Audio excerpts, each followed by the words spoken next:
People often ask me about my investment thesis, sometimes from an angel investing lens, sometimes from the stock market perspective, and sometimes just as an individual trying to understand how to allocate their savings better. So, in this video, I want to talk about three simple things. First, explain why having an investment thesis is more important today than ever before. Second, share my broad thesis for 2026. And third, talk about the mindset that I believe investors especially need this year. This video is for people investing their own capital with at least 3 to 5 year horizon. No short term trades, not people who are looking for quick gains, but for serious investors who want clarity. We are not just talking about startups. We are talking about equities, metals, real estates, financial assets, and even global diversification. Because investing is not about chasing trends, it is about understanding directions and positioning yourself accordingly. The reason this conversation matters now is simple. The last few years were extreme. We saw phases of sharp gain. Valuations expanded quickly. Many portfolios looked very healthy. Then, over last 12 to 18 months, returns slowed down, corrections happened, portfolios turned into red. This shift is exactly why having a structure really matters today. Before I continue, a quick disclaimer. This video is only for educational purposes. These are my personal views based on my personal experience in investing across different asset class over past 2 decades. I'm not speaking here as an angel investor evaluating startups. I'm speaking here as a market participant who has invested through multiple cycles. This is not an investment advice. Please consult your SEBI registered investment advisor before making any financial decisions. With that out of the way, let's begin. An investment thesis is simply your reason for owning something. It answers these three questions. Why am I investing in this? What do I expect to happen? And under what conditions will I reconsider or maybe exit this? That's it. Without a thesis, you react to headlines. With a thesis, you respond based on logic. For example, if you invest in manufacturing because you believe India is entering a strong industrial phase backed by policy support and market falls 15-20%, you don't panic. You go back to your thesis and check, has the policy support disappeared? Has long term demand changed? Or is this just a short term volatility? A thesis prevents panic selling. It prevents FOMO buying. It gives you discipline. Over the last few years, many investors entered the market without a framework because everything was going up. That phase trained people badly. Markets do not move in straight lines. If you want to protect and grow your wealth over next 10-15 years, you will need a structure.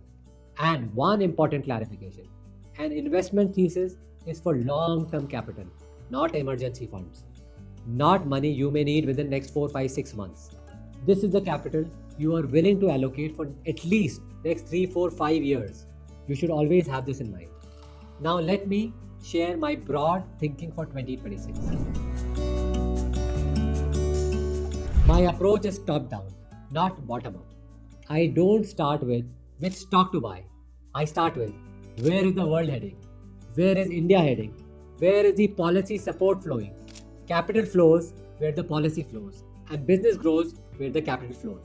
Based on that, my 2026 thesis has three broad pillars. First, diversified core allocation. Your portfolio should not depend on one theme. Just like your body needs a complete balanced diet, your portfolio similarly needs a balanced exposure. For me, that means exposure to Indian long-term growth story, selective allocation to metals, some global or emerging market diversification, and sectors aligned with structural policy support. No single asset class works every year. We have seen metals outperform.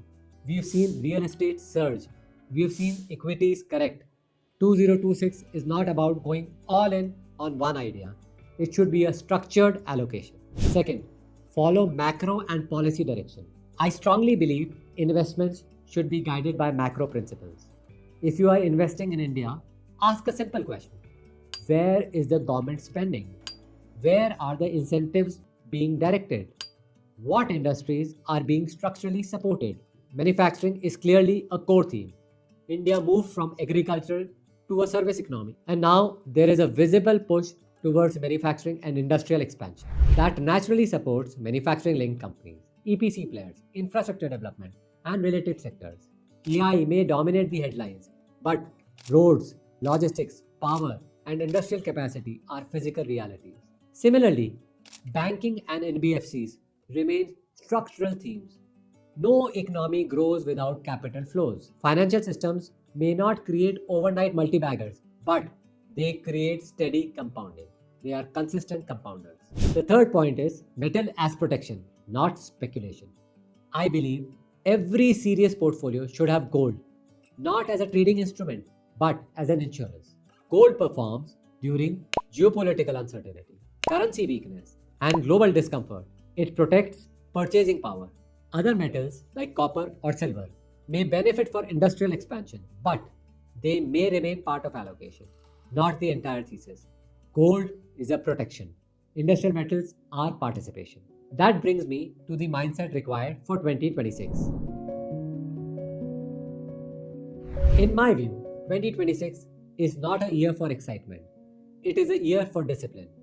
We are coming out of a phase where fast gains became normal. Liquidity was abundant, optimism was high. That environment has changed. Returns may be moderate, volatility may continue, corrections may still happen, but this is not necessarily negative. Corrections reset valuation, volatility creates entry point, but only for prepared investors. Think in years, not weeks.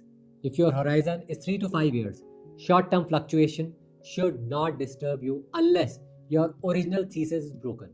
Respect downside as much as you respect the upside.